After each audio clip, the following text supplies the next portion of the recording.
তা তুমি ওই দিন কি রান্না করছো? পাবদা করছো? ও তো পাবদা খায় না।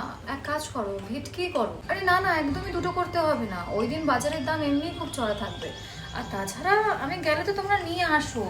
ওই দিনটা ওর পছন্দ মতো রান্নাগুলোই করো বরং। সকালের আয়োজনটা করতে হবে না, বুঝেছো তো? দুপুরের আয়োজনটাই করো।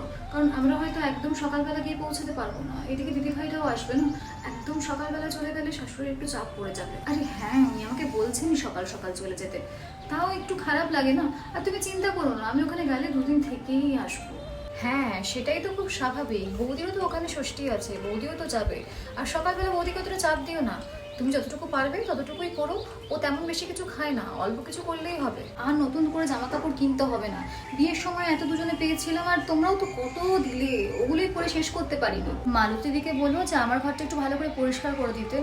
আর টিয়াকে একটু দুদিনের জন্য ছোট ঘরটাতে অ্যাডজাস্ট করতে হবে। ওই ঘরটাতে এসি নেই না, ও আবার এসি ছাড়া একদমই থাকতে পারে না। আর একটা কথা, তুমি কিন্তু প্রিয়াঙ্কার জন্য কিছু একটা কিনো। আরে জানি তোমাদের মনে আছে, তাও একবার বললাম। আসলে ও ছোট তো, ও এখন থেকে আশা করে বসে আছে যে বৌদি ভাই বাড়ি থেকে কি কি ওর জন্য গিফট আসবে। তো ওর জন্য না ভালো দেখে কিছু একটা কিনো। আরে হ্যাঁ, আমি বললাম তো আমি দুদিন থাকবো। আর একটা কথা, তুমি না তোমার জামাইকেও একটু জোর করো। তুমি বললেও না করতে পারবে না। না না, একদম আমার সামনে বলবে না। আমার সামনে বললেই সবটাও আমার মাথার ওপর চাপিয়ে দিয়ে নিজে কেটে পড়বে। আর তুমি কি নেবে বলো দেখি তো?